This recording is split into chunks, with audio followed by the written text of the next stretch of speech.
Despite sanctions squeezing much of Russia's economy, cash still flows through the country's rich energy sector. This comes after a much smaller drop in Russian oil exports than anticipated. Many people expected that we'd see 2 to 3 million barrels a day of oil production capacity lost in the first month, including the International Energy Agency and a lot of consultants. That didn't happen. It's probably been less than 1 million barrels a day. And so now I think we're at a point where EU officials are saying, what's next? How can we ratchet up the economic pressure on Russia? Because what we've done so far isn't working. Western sanctions have led to retaliatory actions by Moscow, further accelerating calls in Europe for alternative energy sources. In France, farmers mash together crops and agricultural waste before fermenting the mix, producing biofuel to potentially power hundreds or thousands of nearby homes. In Portugal, a floating array of 12,000 solar panels the size of 4 football fields is that country's latest effort to ditch fossil fuels. Meanwhile, Germany's vice chancellor recently accused Russia of using fossil fuels as a weapon. Yet the price of oil keeps going up.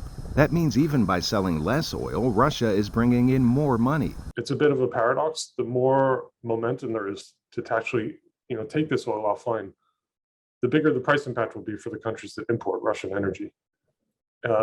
And that is economic pain that EU policymakers might be willing to tolerate. But you can't attempt to take the world's largest oil and products exporter out of the market without having an economic impact. And it's a global impact.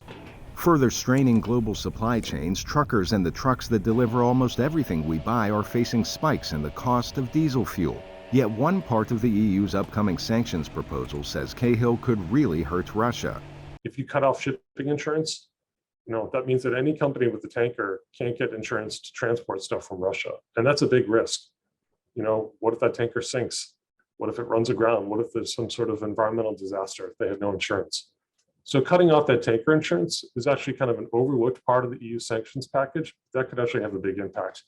While Europe navigates choppy energy waters, Cahill says Russia has had some luck selling oil to India and China, but often at steep discounts around $30 per barrel below market value. Arash, Arabasadi, VOA News.